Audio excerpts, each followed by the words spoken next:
साथियों, जिस समाजवादी पार्टी ने संसद में महिला आरक्षण को रोका है, उसे भी यूपी की महिलाओं का आक्रोश सहना पड़ेगा। महिला विरोधी समाजवादी पार्टी कुछ भी करके अपने पाप को कभी धुल नहीं पाएगी। साथियों, आज हम भारत की राजनीति में एक और बड़ा बदलाव देख रहे हैं। आज पूरे देश में एक भी राज्य ऐसा नहीं है जहां कम्युनिस्ट पार्टी की सरकार हो।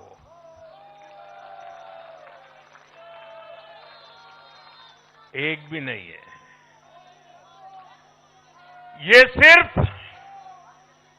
सिर्फ सियासत का बदलाव नहीं है, ये सोच का बदलाव है।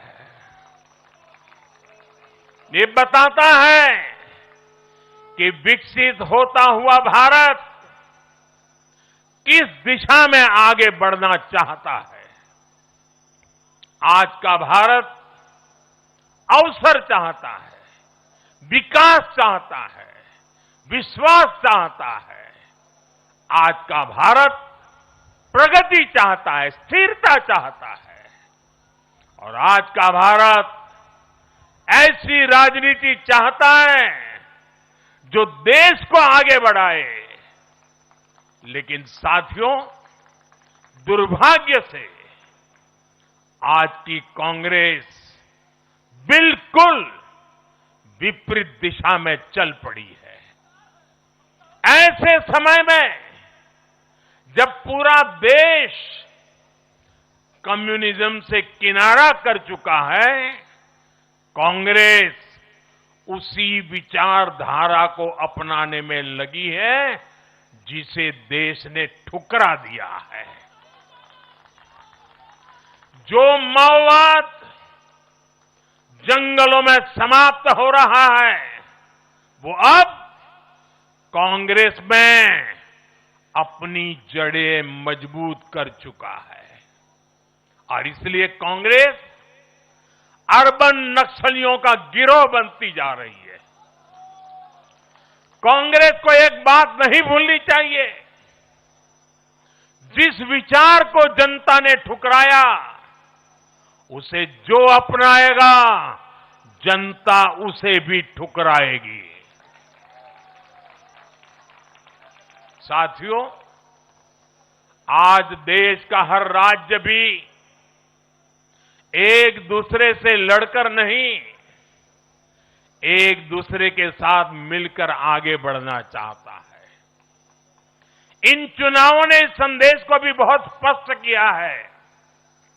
बंगाल, तमिलनाडु और केरल में जिन 3 सरकारों को जनता ने सत्ता से बाहर किया, उनकी एक समान पहचान थी, विभाजन की राजनीति। यही उनकी पहचान थी। उनकी राजनीति जोड़ने की नहीं, तोड़ने की थी। कभी भाषा के नाम पर विवाद खड़ा किया गया, कभी खाने पीने की आदतों को लेकर समाज को बांटने की कोशिश हुई, और कभी अपने ही देश के लोगों को बाहरी तक कहा गया। लेकिन भारत की जनता ने इस राजनीति को साफ जवाब दिया है। देश ने बता दिया है कि उसे विवाद नहीं, विकास चाहिए, विभाजन नहीं, विश्वास चाहिए।